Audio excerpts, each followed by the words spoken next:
Lorsque vous m'avez découvert, si vous êtes totalement constitué et que vous commencez un film par son début et non pas par son dénouement final, vous aurez pu comprendre que le cinéma m'intéressait. Bon d'accord, c'est normal si vous n'avez pas découvert ma chaîne par son commencement, et encore heureusement car il y a eu une évolution, comme sur la plupart des chaînes YouTube. La plupart. Et je vous comprends, moi aussi je n'ai pas envie de regarder 3406 vidéos avant d'apprécier les nouvelles de PewDiePie. Mais bon, on s'égare un peu, revenons-en au cinéma. Connaissez-vous ses fondements, ses entrailles, son commencement? Bon, bien sûr, elle a vu le jour à l'aide des nouvelles technologies de Thomas Edison, William Dixon et des frères Lumière. Mais bon, tout ça c'est bien beau, mais à part faire joujou avec sa petite caméra tout seul, n'est-ce pas Thomas? Qu'est-ce que cela nous a apporté? Bah ouais, aujourd'hui pourquoi YouTube, Netflix, le cinéma ou encore la télé, c'est aussi populaire? C'est un bon divertissement. Et encore. Tout simplement car le cinéma permet de nous réunir autour d'une seule et même œuvre. À part nous faire passer un bon moment, elle nous fait ressentir des émotions. Ne venez pas me dire que rien ne vous a traversé lorsque vous avez ressenti la rage présente dans Old Boy. Quelle était votre sensation pendant la scène finale de la menace fantôme? Ou lorsque tu as découvert que la femme Mia et Sébastien ne vont pas finir ensemble? Cette réflexion je me la suis faite quand j'ai vu Battle of Sexes, et non ce n'est pas un film porno, mais un film traitant du jeu de raquettes entre Billie Jean King et Bobby Rings. Lorsque le réalisateur a fait le choix de nous montrer un point joué entre les deux adversaires, le point pour gagner le jeu, voire le set, je me souviens pas, c'est pas ça qui m'a marqué. Mais lorsque le suspense est à son comble, après un nombre incalculable d'échanges, Billie Jean marque enfin le point. Et à ce moment-là, un homme a applaudi. Il n'était plus dans la salle de cinéma, mais avec les spectateurs en train de voir le vrai match de 1973. Voilà ce que le cinéma nous fait ressentir. La joie, la tristesse, la peur, la colère, le dégoût, la surprise, le mépris. Des plus jeunes aux plus petits. Personne ne peut y échapper, même pas quelqu'un dépourvu de ses sentiments. Et la première personne qui a joué avec nos sentiments dans l'histoire du cinéma s'appelle Georges Méliès. On est en 2018 et aujourd'hui nous revenons sur les traces de cet homme à travers le film Hugo Cabret. Martin Scorsese tente à tout instant et par tous les moyens de réanimer nos souvenirs d'enfance, de raconter l'histoire de cet art à travers un petit garçon, Hugo, qui tente de découvrir le monde qui l'entoure. Comme nous le montre la première scène du film, la caméra est à Paris, elle nous montre un pôle de circulation important qui tourne autour de l'Arc de Triomphe, se tournant petit à petit vers la Tour Eiffel et enfin vers le lieu le plus important du film, la gare. Un autre plan nous dévoile cette fois-ci la gare d'un autre point de vue, elle nous dévoile sa face cachée, nous préparons ainsi à voir derrière les murs de la gare. Le plan séquence, passant à travers les trains, les passants et enfin derrière le brouillard, elle s'arrête sur la tête d'un petit garçon, observant le monde du haut d'une horloge. Il est spectateur. Cette scène permet sans aucun bruit, sans aucun mot, de remplir son rôle et de présenter tous les personnages tertiaires qui seront essentiels à la mise en place de ce monde, et nous toucherons chacun à un degré différent durant tout le film. Hugo Cabret, c'est l'histoire d'un petit bonhomme qui loge dans un lieu de passage où voyageurs et commerçants se croisent. Il a perdu son père avec qui il s'amusait à réparer des horloges, et toutes sortes de choses, dont un automate. Après la mort de son père, cette machine sera le dernier souvenir qu'il aura pour lui. Il tentera de réparer son compagnon, afin de finir son travail, lui permettant ainsi de faire son deuil. Dieu de la grande horloge qui a comme rôle de guider les voyageurs, Hugo tentera quant à lui de découvrir son rôle dans la société, et d'avancer dans ce monde défilant à haute vitesse. Il rencontrera un vendeur de jouets avec qui il aura des ennuis, et sa petite fille qui lui fera découvrir le monde et la littérature en échange de celui du cinéma inconnu pour Isabella. Et tous les deux tenteront de découvrir le passé du vendeur de jouets, ou de son grand-père pour Isabella, plus connu sous le nom de Georges Méliès. Allez, juste pour vous faire plaisir, voici un petit point sur l'homme dont je vous parle depuis le début, et qui a révolutionné le cinéma. Cet homme, dont vous avez sûrement déjà entendu le nom, ayant choisi tout d'abord comme profession la magie, découvre en décembre 1895 les images photographiques animées par des frères Lumière. Cette invention le changea et le fit devenir un des premiers créateurs des premiers trucages de cinéma, et le réalisateur de plus de 500 films.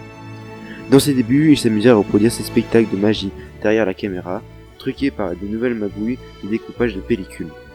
Puis vint le temps de ses premiers films créés en studio et colorés à la main, en post-production.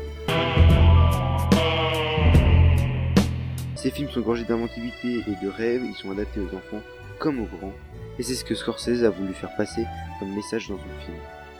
Dans ses nombreuses réalisations, on le retrouvera en tant que réalisateur, producteur et acteur. Il a notamment réalisé Un voyage dans la Lune. Ce film est le deuxième souvenir qu'Hugo a pour son père. Un voyage sur la Lune et l'automate, qui au passant est aussi une invention de Méliès, relie donc les deux personnages à ce grand homme. Méliès est représenté comme un magicien, certes au début du film, mais nous y découvrons un homme rongé par son passé, détruit par la guerre, car ne laissant plus le temps à l'homme de rêver. Lorsque les deux enfants découvrent dans l'armoire les croquis de films de Méliès, ceux-ci volent dans la pièce. Ils sont animés, cette scène en devient imaginaire, les dessins et les photos bougent toutes seules.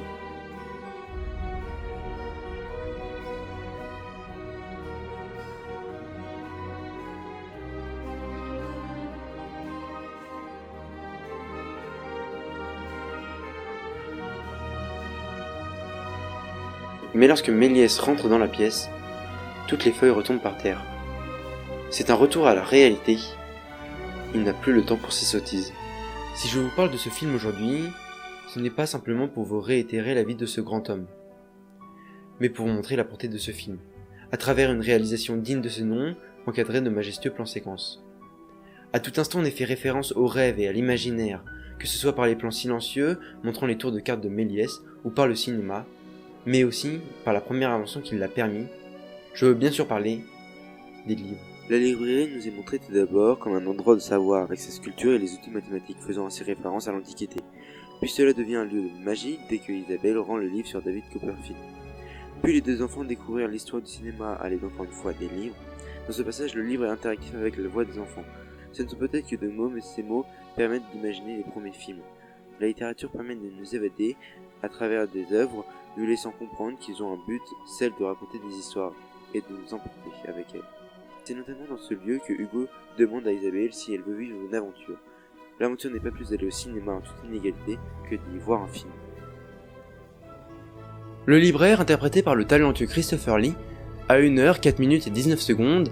Malgré une intrigue qui avance à toute vitesse, Martin Scorsese prend son temps pour développer ce personnage.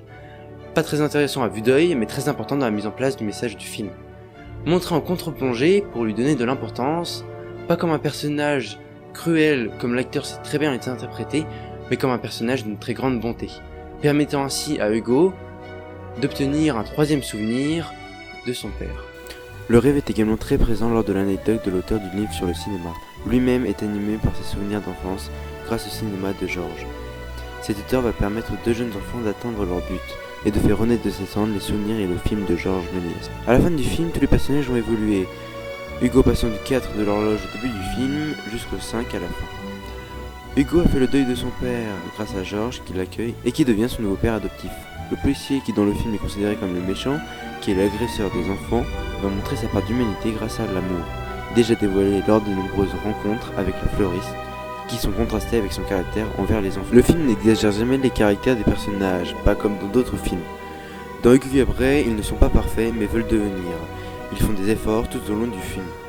Le policier, Hugo, ou même encore le gros de la gare qui, bloqué par le chien de la femme du café, va acheter un autre chien afin de séduire cette dame. Tout ce récit a comme ligne directrice une machine, représentant l'évolution des nouvelles technologies dans ce monde qui se développe et qui avance. Martin Scorsese veut par ce film que nous prendrions toujours un moment pour rêver. Avant de terminer le film par un plan séquence, listant les événements terminés, il conclut le film avec Georges sur une scène, s'adressant à nous derrière nos écrans, et disant avec beaucoup d'émotion et de sincérité :